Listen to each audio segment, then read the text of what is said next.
తెలంగాణలో AP model మాజీ IAS Akunuri మురళికి కీలక పదవి. మాజీ ఐఏఎస్ అధికారి ఆకునూరి మురళికి తెలంగాణ ప్రభుత్వం కీలక పదవి కట్టబెట్టనున్నట్లు తెలుస్తోంది. విద్యారంగంలో అనేక సంస్కరణలు తీసుకురావాలని భావిస్తున్న సీఎం రేవంత్ రెడ్డి అందుకోసం విద్యా కమిషన్ను ఏర్పాటు చేయనున్నట్లు ఇటీవలే ప్రకటించారు.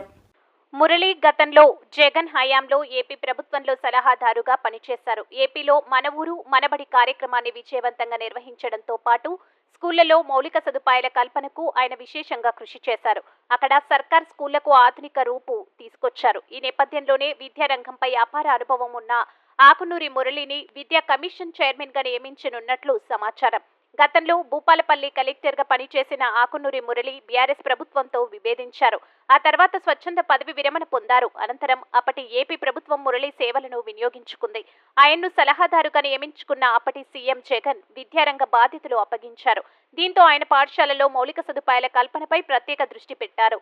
తెలంగాణలోని ప్రభుత్వ పాఠశాలలపైన స్పెషల్ ఫోకస్ పెట్టిన సీఎం రేవంత్ విద్యా కమిషన్ చైర్మన్ పదవి ఆకునూరి మురళికి అప్పగిస్తే సత్ఫలితాలు వస్తాయని భావిస్తున్నట్టు తెలుస్తుంది. ఇప్పటికే ఆయనతో సంప్రదింపులు జరుపుతున్నారు. త్వరలోనే నియామక ఉత్తర్వులు వెలువడనున్నట్లు వార్తలు వినిపిస్తున్నాయి.